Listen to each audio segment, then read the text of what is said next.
Everyone ఈరోజు Nifty ఈ లెవెల్స్లో మాత్రమే నిఫ్టీ ట్రేడ్ అయ్యే ఛాన్సెస్ ఎక్కువ ఉన్నాయి. ఎందుకంటే ఇప్పుడు ప్రజెంట్ ఉన్న సిచ్యువేషన్లో నిన్న పాజిటివ్ న్యూస్ వల్ల ఈరోజు గ్యాప్ అప్ ఓపెన్ అయింది, కానీ ఇంకా ఈరోజు పడిపోయింది. కాబట్టి సో ఇలాంటి గ్యాప్ అప్స్ అనేవి వ్యాలిడ్ అవ్వవు.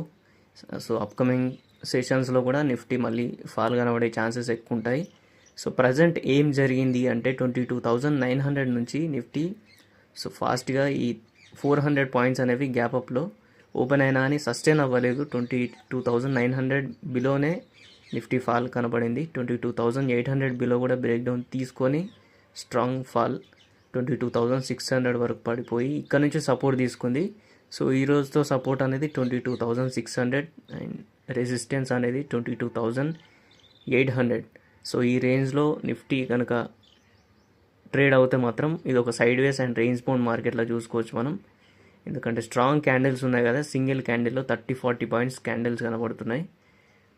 సో ఇది ఒక వోల్టాలిటీ డే, ప్లస్ మనం స్టాప్ లాస్ ఎంత చిన్నగా పెట్టుకున్నా అని మార్కెట్స్ ఫాస్ట్గా రివర్సల్ అవ్వడానికే ఛాన్సెస్ ఎక్కువ ఉంటాయి. అండ్ 22,600 బిలో బ్రేక్ డౌన్ తీసుకుంటే మాత్రమే మనకి ఇంకా బేరిష్నెస్ కనబడే ఛాన్స్ ఉంటుంది. 22,800 పైన సస్టైన్ అవుతే మనకి పాజిటివ్నెస్ అనేది